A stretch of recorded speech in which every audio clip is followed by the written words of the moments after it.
Guys, have you ever heard the legend of Silverheels? No. Oh, no. Oh, no! Oh, no! Gracias. But no. Not actually. No. So the legend of Silverheels has to do with the mid-19th century in America. So the California Gold Rush happened basically from 1848 to 1855, and America got gold fever. People would go seek their fortune out west, getting a plot, digging for a vein of gold. This spread gold, silver and gold. So this spread all across the sort of northwestern areas, territories too, in particular Colorado. So there was a mining camp that's quickly turned into a mining community by the name of Buckskin Joe.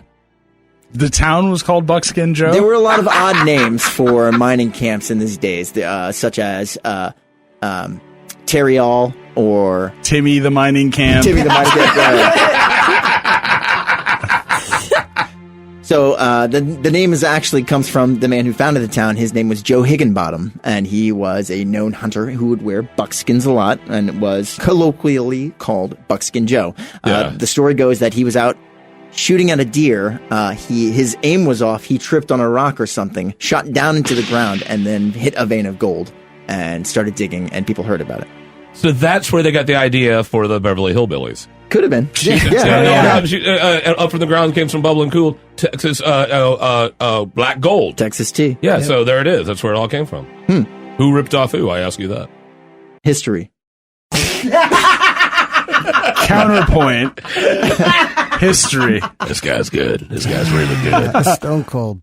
So this community is about maybe 10, 15 miles south of the city of Breckenridge in Colorado.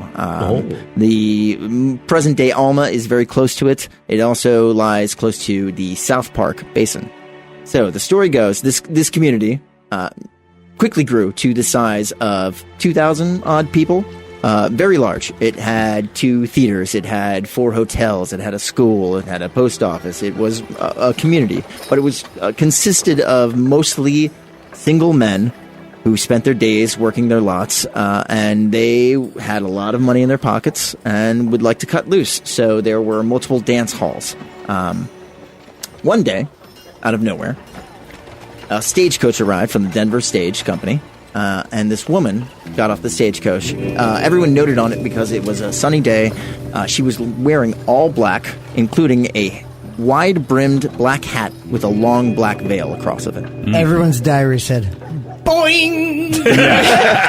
Hot witch in town. Today was a good day. Can't even explain it. Buckskin Joe's coming up.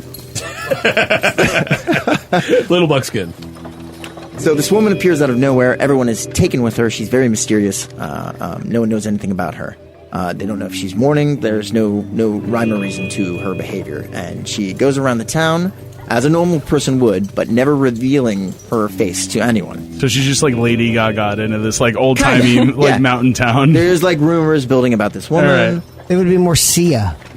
Yeah, with the hair. Is that, Was she always facing backwards? Well, to this day, no one really has documented her name, but there has been so much corroboration from the community that this woman did actually exist. So she mills about town for a few days. Then she gets a job at one of the larger local dance halls owned by Bill Buck's Dance Hall. The story goes that upon her unveiling, Bill Buck himself got up upon the bar, takes out 2 revolvers, and shoots 2 shots to silence the crowd inside his very busy, popular dance hall. He brings this woman up onto the bar. She is wearing her normal regalia, and she removes it with a flourish, and she is wearing a beautiful satin wine-colored gown. Ooh. And everyone sees that this is a beauty, a true beauty. She is gorgeous, and everyone is immediately enamored with her. No one knows anything about her. She quickly becomes the favorite dancer. And, well, for a little bit of extra gold, you could take one of the dancers upstairs. Now, what are you saying? Yeah, it's like to play part. Oh, okay. She was a prostitute. She was she was a friend of the night. Western slang, prostitutes, ladies of the line. I was not that far off. I like it. So she quickly became the favorite attraction, and men from different counties and camps would come to see her. they would throw what they call pokes, which are basically little leather bags of gold dust at her feet when she would dance. This is very valuable, and so she quickly gathered enough money to purchase a cabin just on the outskirts of town, far enough away that she was somewhat considered removed from the community. You got to get away. Right. Good for her. So she was a landowner. Mm-hmm. She was. One of her admirers forged her solid silver heels for her dancing shoes. And this is where her nickname came from, Silverheels. Oh. Time passes, and in the year 1861, smallpox hits the mining community of Buckskin Joe. Oh, no. No. Now, in modern day, smallpox is the only disease that has been eradicated, considered extinct. This happened in 1979, 1980. God damn it. I was going to say 1977. Would have been close. You were close. You were close. Damn it. I don't like it. Little science background on the disease itself. It is very, very contagious. It is one of 4 major, they are called orthopox viruses that are contracted in human beings. And those are the variola virus. This is known as smallpox. There is cowpox. There is also monkeypox. And Monkeypox? Yes, Way scarier sounding. Yeah, definitely. for sure. Like it could come at you. It gets around. It's limber. It can claw your face. Watch out! And then throw poop at you. And vaccina is the last. 3 of these are zoonotic, and that does not include variola, which is smallpox. Smallpox only exists in human beings. Does that mean, okay, so zoonotic means it's passed species to species? Yes, it can be passed from animals to human beings, okay, and vice versa. Smallpox is extremely contagious, and it can be airborne. It can also be transferred through touching objects that one has touched that has the disease, or through contact with their skin. Or blankets. Their skin? Mm-hmm. Oh, this thing's just like, take me! Yeah, it's a real monster. You want to die? So the gestation period of this disease is around 12 days. And then say, at the start, it's going to resemble the flu, influenza. You're going to have a fever. You're going to have body pains, typically in the back and kidneys. After a week, pustules will begin to form on your body. They'll start as small muscules, and then they'll turn into pustules. But the pustules are not filled with pus. They are filled with dead debris. Oh, then after a horrific. longer period of time, these become much more dense and hard, and then they eventually collapse and scab over and form horrible, horrible scarring. So it covers the entire body, the trunks, the face, the torso, the extremities. It's quite graphic. Think the Fantastic Four, The Thing. Somebody kind of looks like that. It's freaking biblical. Right. Yeah. It's biblical. And it also claims 1/3 of all the lives that it infects. Wasn't FDR? Didn't FDR get it? No, that was polio. Damn it. Jonas Salk, point. Side points. So about a 30% more fatality rate on this disease. But there is a vaccine, and like I said, it was eventually eradicated. So this disease infects the town of Buckskin Joe. It was brought in by 2 sheep herders from the south, and they brought it in. And within 24 hours, one of these sheep herders became quite ill and passed away. Several days later, the second passed away, and then it spread like wildfire from there. People were scared. People were dying.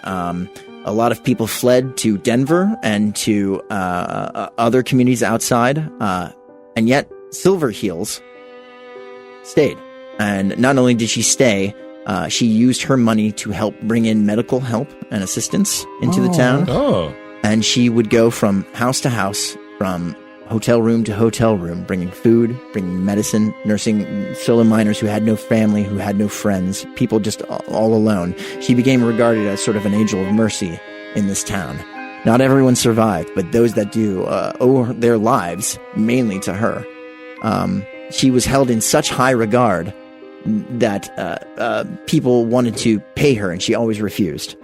Eventually, the story goes that she was standing over the bed of a man, nursing him, and collapsed. This was towards the end of the infection. People started recovering, and those that were going to pass mostly had passed. People started coming back to the community, and then she fell ill. She collapsed, and someone managed to take her back to her cabin that she had purchased. They say that the only person who had seen her from that point on was sort of this matriarch of the community that went by Aunt Martha. who went to her, stayed with her, helped her recover for a long period of time. And the story is that one night she stood up and looked at herself in a mirror. She had become horribly disfigured after surviving this disease. She asked Aunt Martha to help her dress and put on her finest gown and her best silver fillet, her best silver ribbon to hold her hair back. Which was how she was remembered Yes. back in the day. And then she sat by the window and stared out of it and asked if Aunt Martha would leave. And no one ever heard from her again. The community missed her deeply. She had brought such joy to everyone. And so they went around and raised around $5,000, and this is in the mid-19th century, to give to her as a thank you present and to welcome her back into the town. She was never found. And years later, people would say, even after this town had been abandoned because the vein had gone dry, that they would see a woman in a long black veil standing over the graves of these men who had passed away from smallpox and would leave a single rose upon them. God, that is a beautiful story. Silverheels. Heartwarming. Thank you, Silverheels. Oh, Wow. That is amazing. the first time. The story of the hooker with the heart of gold. Just an old trope, and she was the first one. She was a dancer. I'm pretty sure that was a Neil Young song.